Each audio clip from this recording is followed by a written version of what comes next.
Good morning. Call to order. And I need to know the club purposes today. It's my first day, I'm sorry. Unless somebody's got it, you can just get it. This is for now. Please turn down your cell phones and give your competent leadership, your leadership manuals, speakers today. Right? And let's do the pledges of allegiance. I pledge allegiance to the flag of the United States of America and to the republic for which it stands, one nation, under God, indivisible, with liberty and justice for all. Moment of silence.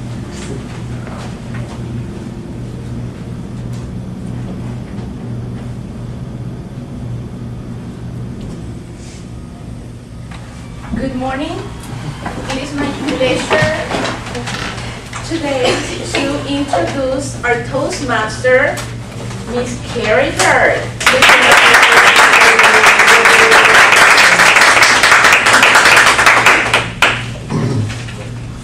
Good morning, everyone. Our topic today is television, and it is television because it is May. It's typically sweet, so we have season finales. And also I work in advertising, so I live with this kind of thing all the time. The first regularly scheduled television service in the United States began on July 2nd, 1928.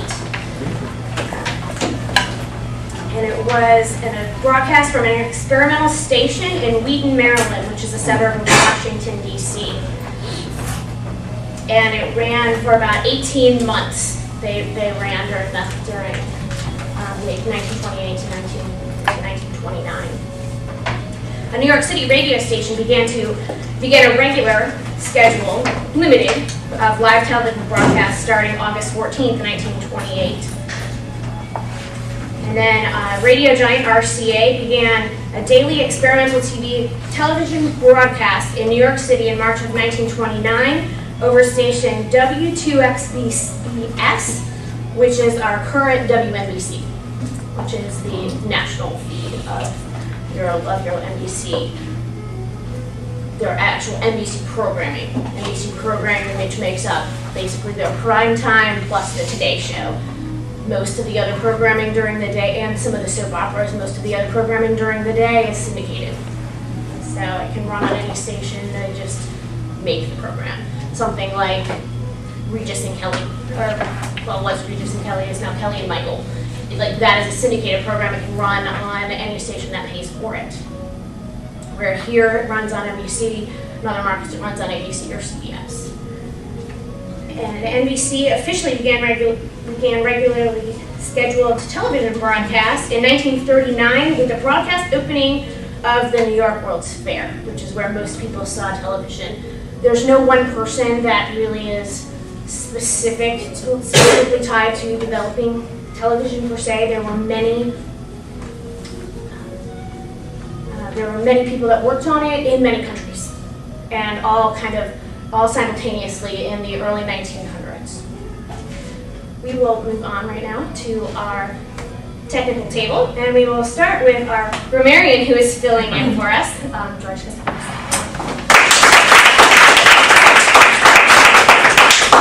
Good morning. Good morning. The fundamental role of the grammarian is to help members express themselves clearly and concisely. The grammarian has two basic responsibilities. First, to introduce new words to members, and second, to comment on exceptional and improper use of the English language during the course of the meeting. Today's word of the day, to broaden and expand your vocabulary, is dynamic. Dynamic, pertaining to or characterized by energy or effective action of or pertaining to the range of volume of musical sound, or a basic or dynamic force, especially one that motivates. Ecosystems powered by solar energy are dynamic and ever-changing. Dynamic. Now, does this club fine people for failure to use? 25 cents. 25 cents for failure to use the word of the day if you are a member of this club. And hedge icebreaker. And have had your icebreaker. All these little rules. Diane.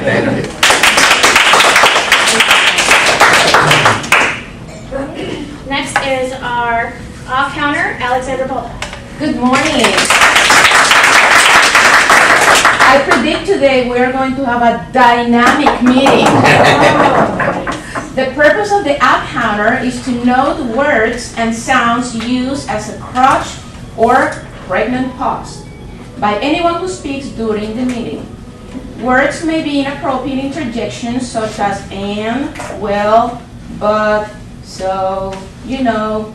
Sounds may be or. I will also be listening for double clauses such as I, or this means, this means. Thank you. And next is our timer, Stephanie Valenzuela. Good morning. My job is to keep it moving and to get you out on time. Dynamic speakers notwithstanding, gotta stick to your time limits because we have 3 speakers. Icebreaker. Just 2? Yes, and I didn't make that note yet, but Ernst is obviously not here, so 2 speakers. Extra time. Maybe he wants to stay. But, okay, so I guess we'll have extra table topics. Yes. Anywho, we have an icebreaker 4 to 6 at 4 minutes. Green, 5, yellow, 6 minutes, red. The other speaker, 5 to 7, 5, 6, 7, and I will wave it wildly. Table topics, 30 seconds, 45 seconds, 60 seconds. Start to wave. Evaluators, 2 to 3 minutes at 2, 2.5, 3. I'll give my report at the end of the meeting. Thank you.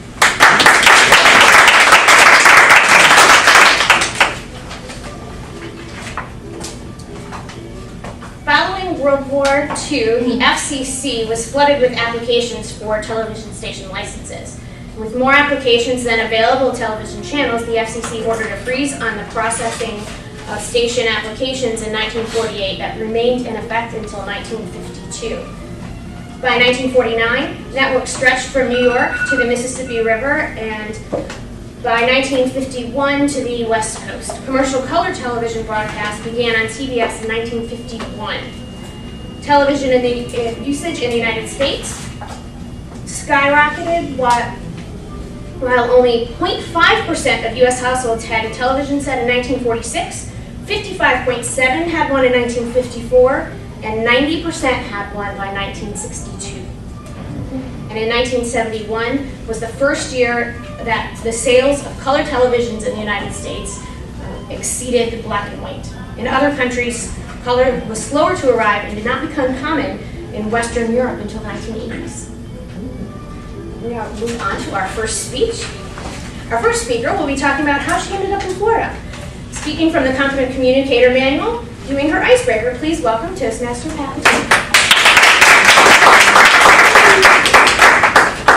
Thank you, Madam Toastmaster.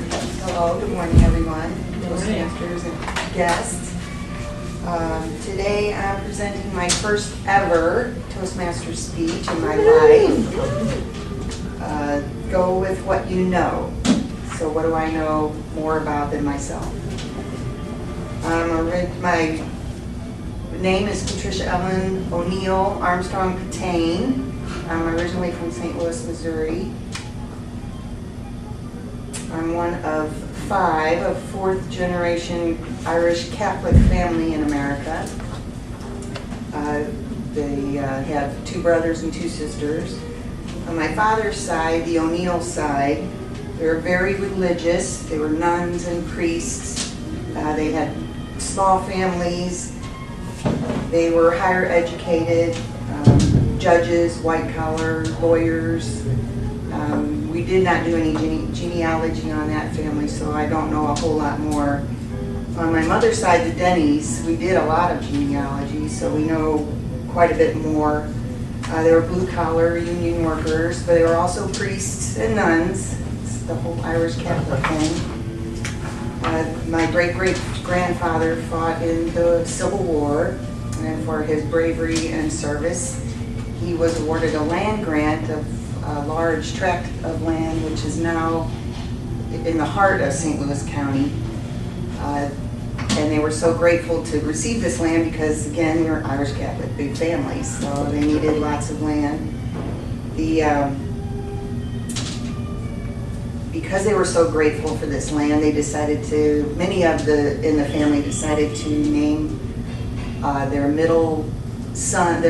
son's middle names Jackson, after Andrew Jackson, who was the president who granted them the land. So we have a lot of Samuel Jacksons, William Jackson, Denny's, Roy Jackson, who was my grandfather.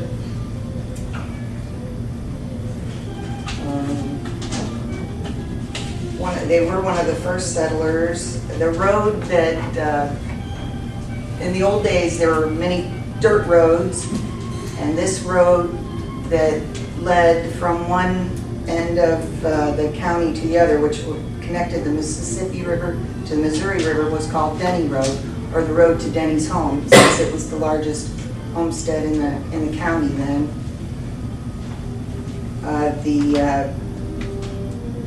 We were very proud of that road. It was one of the first roads named in St. Louis. When Charles Lindbergh crossed over the Atlantic to go to Paris in the spirit of St. Louis the city was so grateful or wanted to show their appreciation. So they renamed Denny Road to Lindbergh Boulevard, which Lindbergh never went to St. Louis, and the Denny's are all still there. So we kind of had an issue with that. But Lindbergh Boulevard is now even longer than it was. It's a landmark road. There's a little tiny piece of Denny Road left, little tiny, with about 4 houses on it. They left us that. My grandfather, Roy Jackson Denny, was one of 9. He was going to med school, but then he met my grandmother and fell in love, and they proceeded to open a radio store instead and had 7 children, which my mother was one. My grandfather also bought a mountain in the Ozarks, if anyone's ever heard of the Ozarks, and we all were 35 cousins, and we every weekend would gather on the mountain and have great time with the water and the skiing, and it was a great childhood. My father worked for McDonnell Douglas, so we were traveling the country quite a bit. I lived in Lancaster, California, I walked out the door and there was the Mojave Desert, so I spent a couple of years in the Mojave Desert getting acquainted with cactuses in my hands, and then we moved back to St. Louis, and in McDonnell Douglas you could sign up to go to different cities if they let you, if your job was there. So we also ended up in Maryland, in St. George Island. We actually lived on an island where I learned a love for seafood and fresh everything. Then we moved back to St. Louis again. I became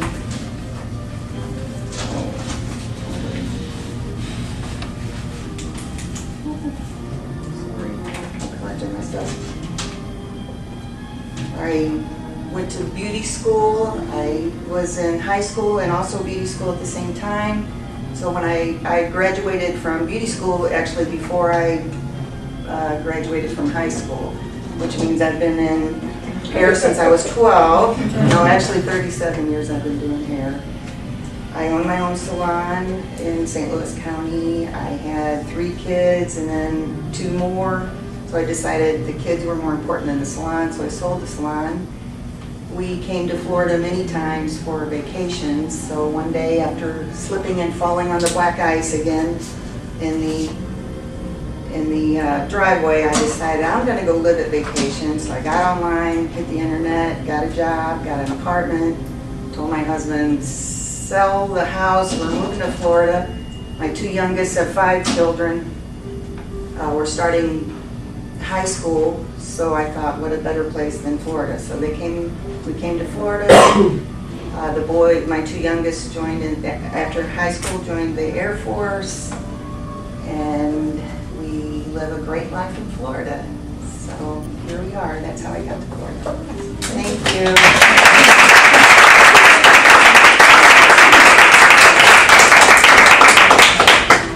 Can we have a minute and talk for evaluations?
The first official paid television advertisement was broadcast in the United States on July 1st, 1941 over a New York station, WNBT, which is now NBC, before a baseball game between the Brooklyn Dodgers and the Philadelphia Phillies.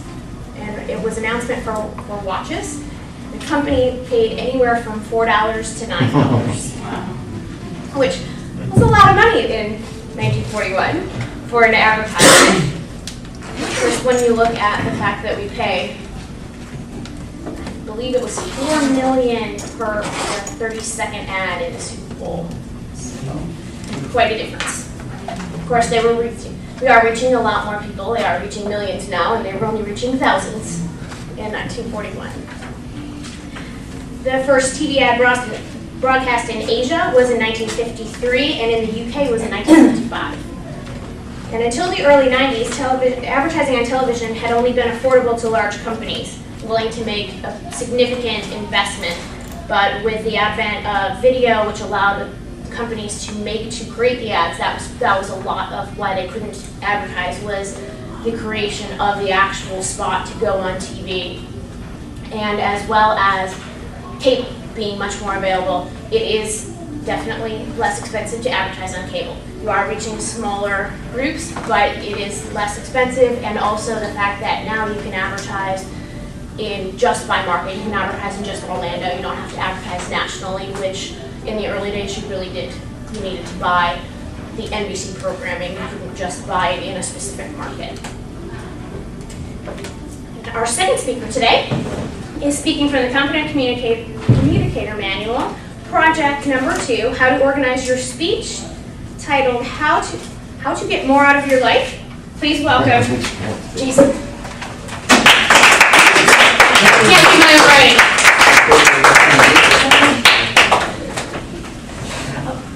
You're fine. I hate those things. I hate standing behind stuff when I speak to people. I kind of like to be more open.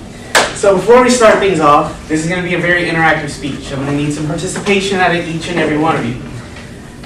To kickstart it, every person that you meet, every third person that you meet is special in some way. Thank you for that. So I want you all to look to your left. Right now, look to your left. Now look to your right. See the back of those heads? Now, none of them look special. It has to be you. All right? So I titled this speech, How to Get More Out of Life. And the reason I did is because I truly believe that selling is a way of life. So how many people in here feel they're salesmen? We got one, we got a few. If you're not a salesman, for you, Jorge, what do you do? Consultant. Consultant? Yeah. So, in participating with me, why would I pick you over another consultant? Because of our process and methodology and everything that goes into it. What you just did was sell me on your company. Every relationship you get in is the greatest sale you'll ever make in your life. You go up and you meet that lovely young lady that's sitting at the bar or maybe at the bookstore or wherever you meet her, and you have to first sell yourself that you are worth meeting this woman. Then, with the little confidence that you have, you walk up to her and you have to come up with something dynamic to open up your line. You have to be creative. You have to say hello and get that out of there. But that is the greatest sale you will ever make in your life. I personally believe that. Now, I said selling is a way of life, so there has to be a way to sell. There are actually 4 steps to selling. Your first is lead capture. You have to know your audience. You have to know who you're going to talk to. You have to know who you're going to sell, and you have to get those leads into your door or your business or go seek them. The second is question and uncover their needs. And the reason you do something of that nature is because if they don't need your product, you're just going to spit hot air until they don't buy it. The third is to overcome their objections. Now, some people, when buying stuff, they say price. Now, I am in sales. I give presentations, I sell. And one of my favorite tools about price, and I want you all to think about this the next time you say, oh, the price is too high. Price is never really too high. Because you're only going to be concerned about the price one time. when you're going to have said product for a lifetime or for years to come. Zig Ziglar, one of the greatest salesmen on earth, probably one of my favorite guys to listen to. He has a certain tonality about him, and he's a very creative speaker. He said that, you know, he was looking at his son, a bicycle for his son, a Schwinn bicycle. And back in 1967, it was $57 his bicycle. Well, he just didn't spend that kind of money on a child at that time. So he went down and he bought a used bicycle. And then over 2 years, he had to replace bearings. And then he had to replace handlebars. Then he had to replace something else. And he ended up spending $60 on that bicycle when something else broke. And he said, you know what? I'll go buy that Schwinn now. So the price is a one-time thing. The cost to have something is a lifetime decision. So make sure the next time you go to purchase something, you weigh out price versus cost. Now, the last thing that you do in a sale is close. It's typically done by closing and shutting up. So you ask the girl out on a date, don't overtalk yourself. Oh, well, let's go out on a date, let's go here, you know, this will be so much fun, this will be great. Oh my goodness, we could do this, and this, and by that time she said no. But if you say, hey, you want to go to dinner? And make it a little uncomfortable for her, generally people will come out of their skin and say, fine. If you make something uncomfortable for people, I've found you generally get the reaction that you desire. And it's a very simple step to do. Now, the greatest closers on earth are your children. Think about this. I want you to really think about this. When your child wants something, he will not let up.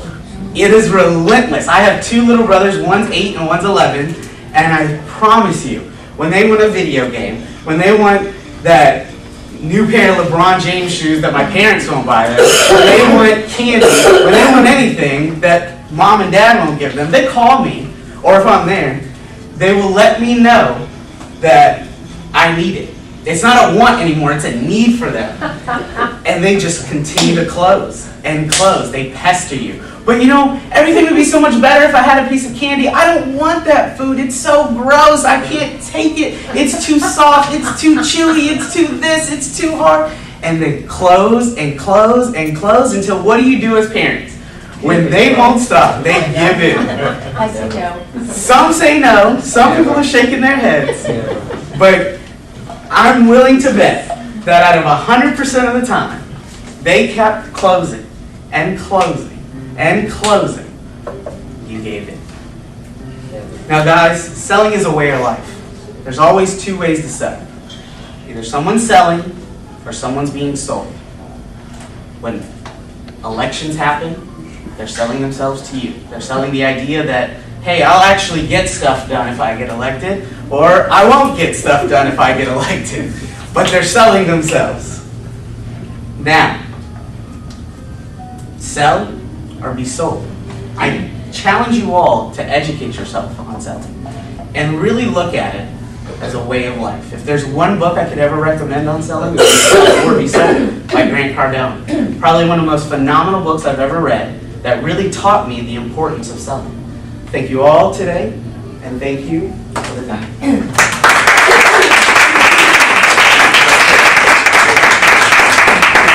I saw your eyes light up when I saw the sun.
Beginning in January of 1971, advertisements featuring cigarettes were banned from American television.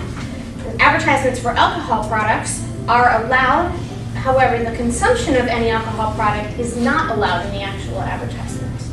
I don't know if you've ever noticed, but if you think about it, nobody ever takes a drink when they're in a Budweiser commercial, in a commercial rum, or anything like that. And then prior to the 1970s, music and television advertising was generally limited to jingles and incidental music. In some occasions, lyrics to a popular song would be changed to create a theme song or a jingle for a particular product. But in 1971, the converse occurred when a song written for a Coca-Cola advertisement was re-recorded as a pop single. I'd like to teach the world to sing. I don't know if any of you remember that commercial. I do, but so. And now we are going to move on to table topics. And our table topics master today is Diane Mankowski.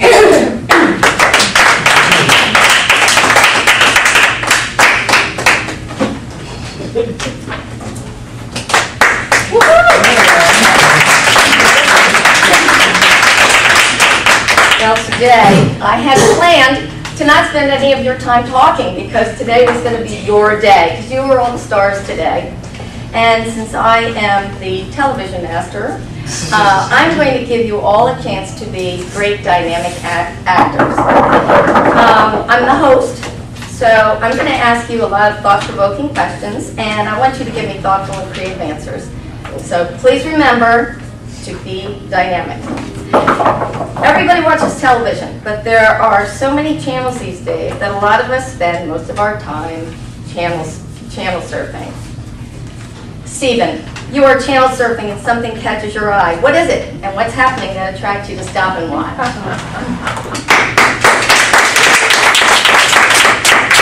Madam Table Topics Master, I don't do the channel surfing because I'm cut off satellite and cable. I occasionally will put on broadcast if there's something specifically to see, but most of what we're watching is off across the internet. So surfing across the channels doesn't occur. Sometimes we're looking through listings of what's available. Back in the days of channel surfing, what would catch my eye would be any of the cartoons that go flying by, because those are the things that are most interesting to sit down and watch, especially since you can get up at any moment. It's not going to bother you. But I also like how it gives you a much more abstract view of certain situations that they've decided to use. Now I've been introducing my son to plenty of cartoons that he hasn't had the chance to see yet, but he's learning and enjoying a lot of them. Always fun to pass them along. Madam Table Topics Master. I happen to like all of the options available today, but those of us with kids find it hard to monitor them. Some of those channels during prime time just aren't suitable for kids. Erika, please tell me about a show during prime time that you think is not suitable for your kids and why. Thank you, Table Topics Master, fellow Toastmasters and guests. There is a show that I disagree that should be on television. And my husband secretly watches, and I know that my children can hear in the next room, and that is Maury Povich. Something about the discovery, is he the father, gives him a relief as he's working all day with 4 sets of monitors. He looks at his watch and he knows it's time for Maury. It's Maury time. I refuse to watch it. I tell the kids it's not real. Last night as we were joking around with the soccer ball, my youngest one said, "Daddy, are you cheating on Mommy?" Needless to say, point taken. Thank you, Table Topics Master.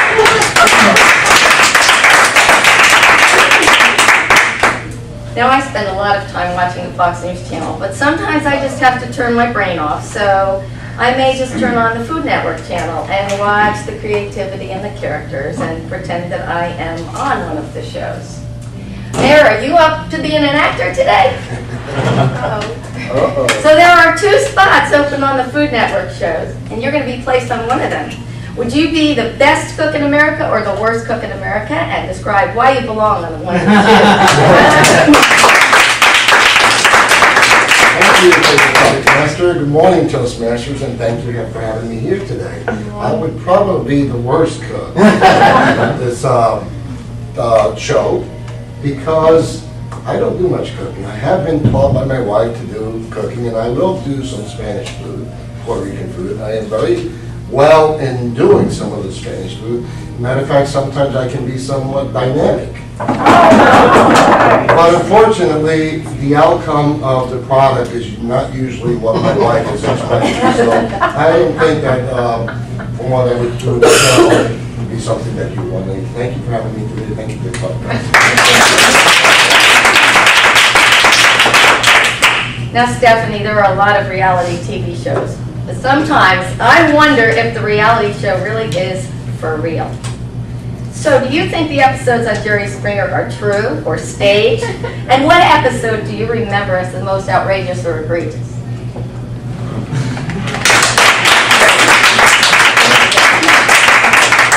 Madam Table Topics Master, first of all, I'm offended that you think that a person of my standing and carriage would dare to watch anything as inane, idiotic, and ridiculous as Jerry Springer. Having said that, I like the episodes when the brothers are dating the same girl and they're fighting and they're skinny and they're tearing each other apart and no one can really fight at all, and I want to jump up there and just slap them all silly and slap Jerry Springer, who is a funny guy after all, but wasn't he mayor of some major city? Cincinnati. Can you believe that? Well, if they can have a wrestler, what's his name? Jesse Body, 2 terms as a governor of a whole state of Minnesota. I guess they can have this person as a mayor of a city. But anyway, does it still come on? Jerry Springer? I think still so. come on? Mm-hmm. No. Yeah. Anyway, I like them when they're naked, ripped up, torn all around, running around, and then jump on the pole. Thank you for asking. Okay, Julia. So you are now a member of the White House Press Corps, and you are on television, and the world wants to know. Please ask Jay Carney your biggest question and tell us why the world needs to know what you asked him. Thank you, ma'am. The world needs to know, are there aliens? There's a lot of queer things out there in the world, and it could be something dynamic that's causing it. So we really need to know a solid answer, are there aliens? Thank you, Madam Table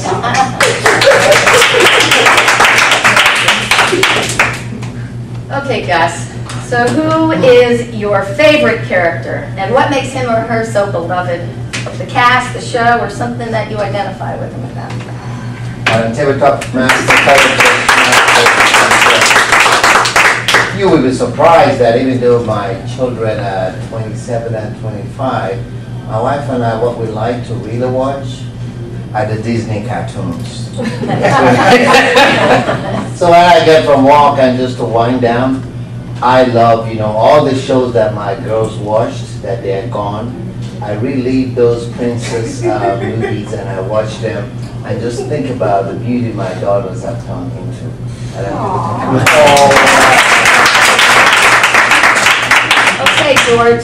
So I'm making these up now. But anyway, we have a lot of television ads. Of course, we don't like those people who do television ads. No, I'm only kidding.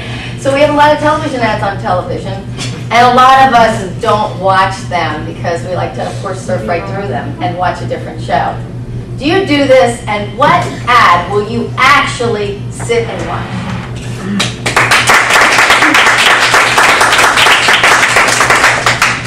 Madam Topic Master, thank you for that question. My fellow Toastmasters and fellow guests, what do I do when commercials come on the television? I do what everyone else does these days when they have a split second of downtime. Out comes the phone, I completely ignore the commercials. Because sometimes they're really on all of a sudden. That's right. And sometimes they're inane. And if you noticed, recently, every commercial on television is either John Morgan, or one of his ilk, or one of the local automobile dealerships. There's nothing else. Those are the only 2 commercials other than the national ones. So what I do when the commercials come on, and none of them are my favorite, is I pull out my iPhone or computer and do some actual work or check email. Thank you for having me, and you all are great, you're promising actors and actresses. Thank you.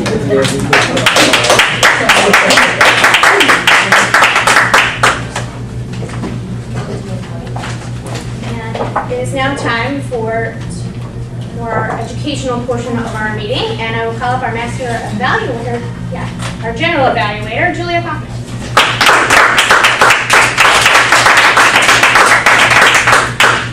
Thank you, Toastmasters. Fellow Toastmasters, I got such a dynamic meeting this morning, I forgot that I'm general evaluator. We're going to get right to it for the educational portion.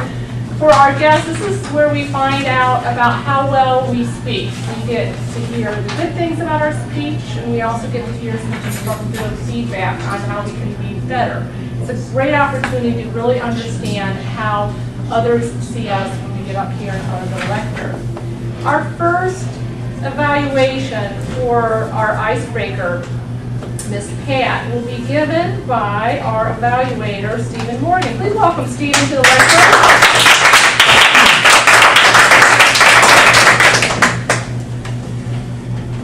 Thank you, General Evaluator, fellow Toastmasters. Our guest was particularly Pat and the Icebreaker. We always enjoy hearing the Icebreakers. To get to learn more about the newest of the members, you had, in particular, took the approach of we're going to tell the chronological style of what you've done, and in fact, going even further back through your family's history. So we're getting a very interesting perspective on you from going well back within your history, our country's history as well. As the icebreaker, what the basic idea for what the evaluator is supposed to do? What are the things that you're already doing well? What you had already done well? You had clearly prepared. You had prepared your notes. You had prepared the structure that you had in mind. You had did a very good job with the eye contact, keeping in contact with the audience, and your vocal volume was doing perfectly fine, and we could easily follow you. Of the things that I also noted, you have clearly, you've got hints of things that you'll be able to do very much better with your body gestures. What I noticed in particular was when you talked about you had the cactuses in your hand, you were putting your hands up. Although I think that would have been rather painful. I was got a good idea of what you were thinking at that point. You can certainly incorporate the body gestures, and you'll have a chance to do a lot more of that as well. You have a lot to work with in terms of story and content that you'll be able to use in many of your other speeches. You could make a very interesting, different set of speeches off the history of the land grant, Lindbergh. You could go the humorous route, you could go the historical route, the informational route. And perhaps you'd find a way to indicate an inspirational, motivational approach to those as well. You might want to develop that in time. Other things I can point out, your use of the notes was, for the most part, very smooth, especially that you made them small, kept them out of sight. The one point where you lost your place, we'll all do it at some point in time. The best suggestion I can give you, don't bother apologizing. For one thing, if you don't apologize, we'll probably not notice when something is not done. And the other part, we've all been there.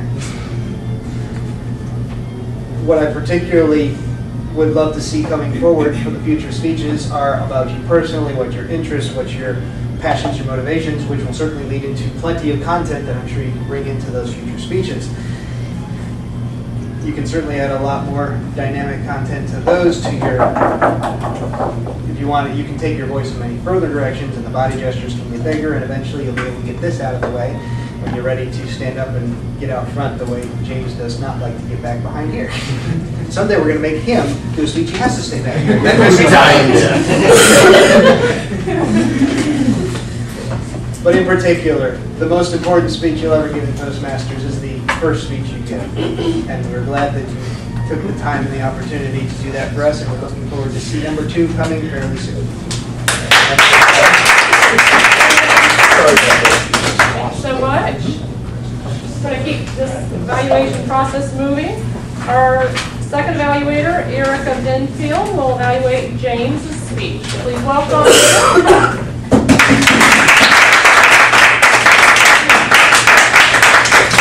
Thank you, Master Evaluator, fellow Toastmasters and guests, and especially James. James' title was How to Get More Out of Life. I noticed that James didn't ask to have the podium moved out of the way, and he immediately engaged with the audience. And for that, I commend you. This project is project number 2. This is his first speech after the Icebreaker. I thought you did a dynamic job. The intro we'll talk about later. Once you really started talking about your speech, you organized it. You gave us 4 steps: lead capture, question uncover leads, overcoming objections, closing of the sale. You had a lot of variety in your pitch. You were very enthusiastic, which is fantastic, using no notes. And then you used examples such as Zig Ziglar, and my favorite, the greatest closers. Children, my children. There's a book called How to Stop Whining and Complaining and You and Your Kids. And it actually helped me embrace the fact that some of my children are very strong-willed and the best sellers. So if we're trying to develop future entrepreneurs, we don't want to break them down where they're just followers. So I commend you for noticing that. Suggestions. The title of your speech, How to Get More Out of Life, was a little confusing to me because you engaged the audience right away. So my thought was, what does how to get the most out of your life have to do with a question and answer? So a suggestion for that would be sell or be sold to get the most out of life. Sub points, most importantly, were used to support the steps. And most important, you had your title in the body of your speech, which was sell or be sold. I look forward to your next speech. I thought you did a dynamic job. Thank you. Thank you, Erika. All right, now it's my turn for general evaluation. Meeting room is always set up and ready to go. We have our banners, the room's situated. I've done that role before or had experienced it. It's a lot of work. So the fact that we come in and we're ready to hit it right at 7:30 is kudos to our Sergeant at Arms and our President for making sure the room's set up. The agenda had some misses. And part of the reason, or actually the majority of the reason, I'm going to get to be sticklers here. This is a volunteer club. And as a member of the club, it is our responsibility to respond to the Toastmaster. And we all are guilty of it, including me. So I'm going to say right now, because if you've ever been the Toastmaster, you know how challenging it is to get people to respond. So respond to your Toastmaster. In advance, if you have a role, confirm it. If you're a speaker, this is important, because this will set you up for a very successful speech. You need to give her the title. You need to tell her what the project is so that I, as an informal evaluator or the evaluator, know what you're working on. What are you particularly trying to focus on this particular speech so that we know it and we can critique it based on those areas. And I'm pointing you to just James, because you are a really good speaker and this will enhance it, right? We didn't know what your speech title was. I didn't know what the project was. I really wasn't sure how to evaluate you. So make sure you do that. And most importantly, and the biggest miss that we do as speakers is we don't give an introduction to our Toastmaster. This can really set us up. So when you're speaking, make sure title, project, and introduction. It will be the best thing for you as a speaker to be prepared and for the proper introduction when you get up here. So that's enough for my, mom mode out there. Table topics. Diane, probably one of the best table topics masters I've ever heard. You got up here and just were so smooth in asking the questions and being prepared and setting up the questions. Very interesting. Great job. I think this was your first time that you did it, or second time? No, the first time I did it. So everybody give Diane a questions off the cuff to provide. So great job on that. Pat, congratulations on your Icebreaker. Interesting story. Can't wait to hear it. It's my turn to now introduce our, technical table. Thank you. It's my turn to ask our technical table how we did. So let's start off with our owl counter, Miss Alexandra. Thank you, Madam Evaluator. You can call me sir. Okay. Kerri, you have 2 on, 1 so, 1 tongue click. Miss Stephanie, 2 but. Pat, 7 1 2 so's, 3 tongue click. James, 7 so's, 1 tongue click. Diane, 2 so. Julia, 2 so. Gus, 1 you know, 1 so. Stephen, you're clean. Erika, 3 so's. And that's my report for today. I'd like to hear from our grammarian, George.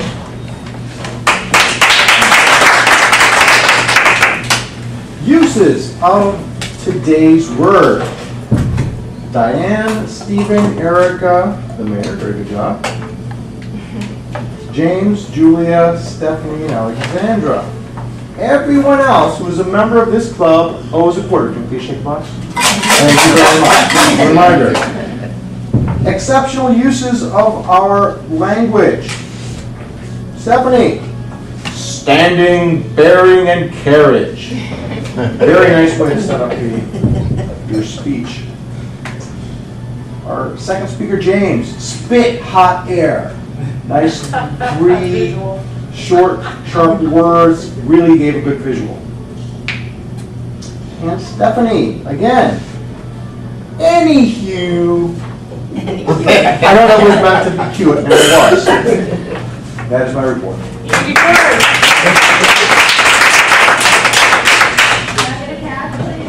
If our dynamic timer's ready, tell us how we did. Already. We're doing good. Looking good. Doing good. Grammarian Doing workshop. good. We done good. Report's over. For our icebreaker, Pat Catania, 643, not bad. Bishop, 633. James Bishop, that is. For our table topics, rapid succession, all within time. Stephen, 49 seconds. Erika, 49 seconds. Eric, 39 seconds. Julia, the shortest, 28. George, 59 seconds. And Gus, 32 seconds. No one timed me. I don't know what I was doing. It was probably over. Stephen Morgan as an evaluator went 313. My fault because I didn't give him his cue card. And Erika, 218. Very good. Now it's my pleasure to bring up to the lectern Mr. Stephen Morgan, our president. Thank you, Julia. Another good meeting flying by on a good Tuesday morning. Quick jump first into the schedule for next week. We have scheduled as Toastmaster Alex. Yes. Alex, ready? Speakers scheduled are Jeff, Paul, and Stephanie. Stephanie, are you going to be speaking? Yes, and Paul said, I heard that Paul, he let me said. know that we will be that able he- to. Okay. Table topics master is Pat. Ready for that, you think? Okay. I'm sure your mentor will be quick to explain it to you.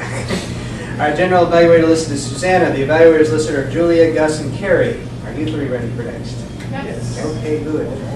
Ernst is listed as grammarian and Bud as timer. Is Bud back by then? I don't think so. I don't think so. And odd counter was listed as Joe, but he's probably expecting not going to be there. Therefore, we are going to need timer and an odd counter and maybe a backup speaker. Any wish to volunteer for any of those? Mr. Chan? I'll check my schedule and see, and I'm going to stop. Jeff, Jeff, Paul, and Stephanie. Oh, okay. Paul is okay? Yeah. Give Jeff a call, maybe. Well, I'm not listed, so I can take one of those roles as needed. We also like to ask our guests what they thought of the meeting. We have a couple of our dignitaries, the first being Mayor Cortez of Longwood. What did you think of the meeting?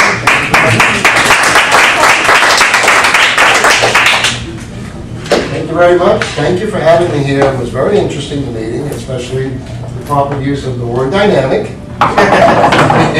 And the speakers, obviously, first time speaking. And James Bishop, very eloquent in the use of all of the floor when he comes out to speak. As mayor of the city, sometimes you don't want to give the floor to a politician. Not a good idea. Well, we have a timer. Well, I don't see her timing right now. So. But I just came off of my commission meeting last night where I was the parliamentarian for the meeting. And of course, coming off of that, coming here today at the request of our dynamic niece, Erika. And the other thing that I noticed on this is that the speaker's tie. It makes me want to go out and get me some M&Ms. Thank you for having me. It's very interesting. I did enjoy every time. Thank you. Anna, welcome back. What did you think of the meeting this time? Well, the meeting was dynamic. The topics were interesting to me. Yours learn about your family and where you're coming from. It's kind of scary because I don't know if I can do without but stuff. It was educational. Thank you. All right. Our other dignitaries, our area governor, George Christopoulos. Yay! This past weekend was the conference for our district, and we all had a bunch of fun. I know Stephen was there, Richard was there, yeah, Julia was there, you were of course there, I was there. And we had a lot of fun. Next one is in 6 months in Jacksonville. The theme is going to be Truman Capote. Okay, it's going to be Truman Capote. Most likely, I think they're going to spin it with Party of the Century. Yeah, That's what they're going to do. So that'll be fun at least. Something before all our times almost, it seems there too. Yes, exactly. Look it up, it'll be interesting, it'll be fun. Also, I want to announce that on the 14th of June, we're going to have a little Division D party. It's going to be at Gemini State Park, or is it State Park or County Park? I think it's a county park. In DeBerry, just north of here, about 5 minutes north of here. At noon. We'll run from about noon to 5. It's going to be a cookout, potluck. We're probably going to have volleyball or badminton, something like that. And all the area is going to be there, and we're going to compete against each other potentially. We're just going to have fun. Family members are welcome. There's a dog park there as well, so you're welcome to bring your pets. Although I think cats would be not a good idea. Interesting. I don't know, they could save somebody's life. That's right. That's right. So we might have a little, and then we won't. So June 14th. June 14th, noon, Gemini Springs Park. Look for the flyer soon. Thank you.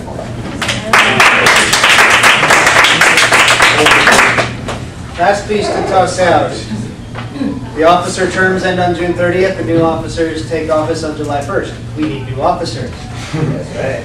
I am not allowed to do president 2 terms in a row, so I cannot do this one again. Therefore, we're going to need people willing to step up to take on the roles of the club offices. No experience is required. Training is provided. The description I always give is, if you're waiting until you're ready to do it, then you're ready to do it now. Because the whole point of Toastmasters is to learn, get up there and do it, you'll get the opportunity to learn. You come here to make the mistakes. Don't worry about making mistakes, that's the point. Therefore, all 7 of the official offices are to be available: President, Vice President Education, Vice President Membership, Vice President Public Relations, Secretary, Treasurer, and Sergeant at Arms. We need you to step up. You're going to be hearing from me if you don't say something very soon. We hope to at least announce next week those who are interested in particular offices, and we want to hold the election vote in 2 weeks, on June 3rd, to take office on July 1st. Therefore, if you have any questions of the offices, what does what, please ask me. Any of the officers can certainly tell you what their office is about. I can tell you about any specifics on the other offices. I can tell you about the president in particular, having done it in this club and in other clubs.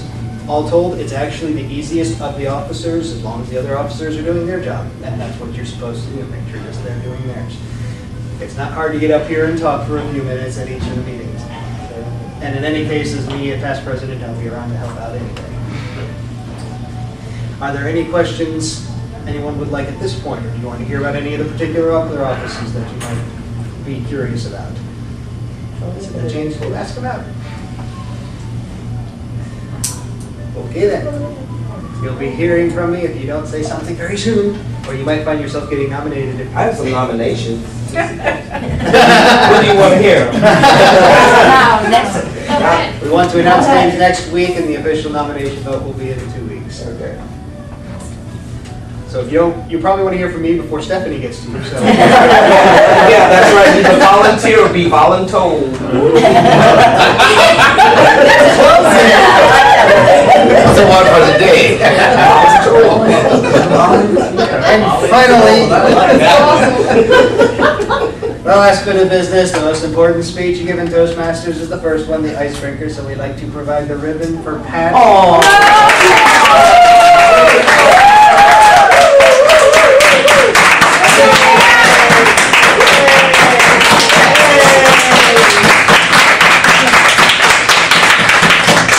We're looking forward to number 10 very soon. Are there any other announcements or orders of business? Then we are out 8:29. See you next week.